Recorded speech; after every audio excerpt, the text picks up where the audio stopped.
Pandora's box has been opened. Evil creatures, curses, and catastrophes are flooding out into the world. But hope still remains, hidden at the very bottom.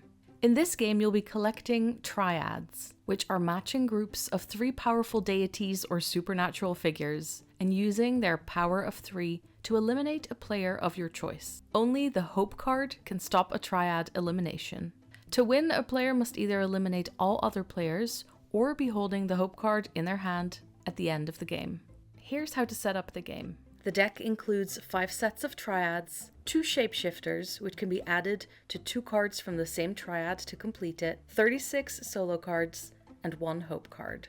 To set up, remove the Hope card and place it face down in the center of the table. Shuffle the remaining deck and deal 5 cards to each player. Place the rest of the deck face down on top of the Hope card.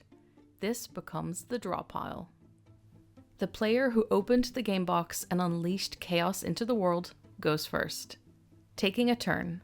Players always start their turn by taking 1 card from the top of the draw pile. Then they may play a card from their hand, or choose to play none.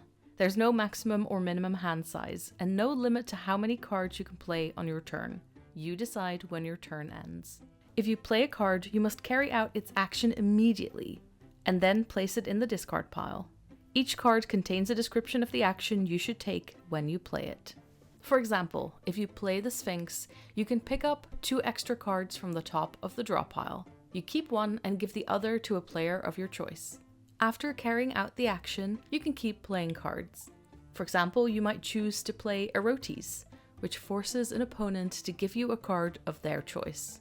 Now, the first player decides to end their turn here, and the next player goes.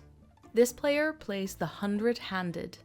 They must name 1 of the 5 triads, the Gorgons, Fates, Cyclops, Furies, or the Harpies, and their opponents must hand over any cards that they might have from that triad.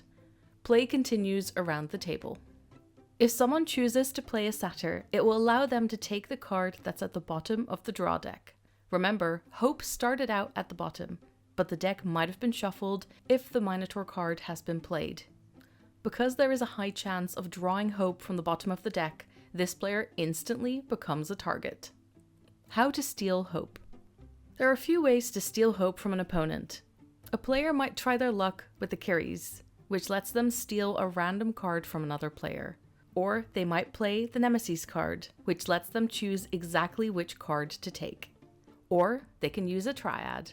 For example, the player who has been collecting harpies launches an attack on their turn.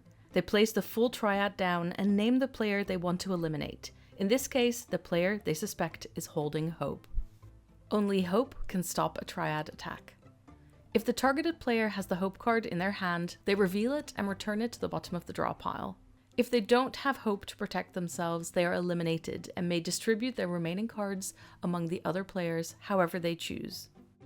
You don't have to suspect that a player has the Hope card to eliminate them, and can do this during any of your turns throughout the game. Play continues until 1 player is left standing or the draw pile runs out, in which case the player who reveals the Hope card wins the game. Love mythology and want to learn more about Pandora's box? Check out the accompanying booklet.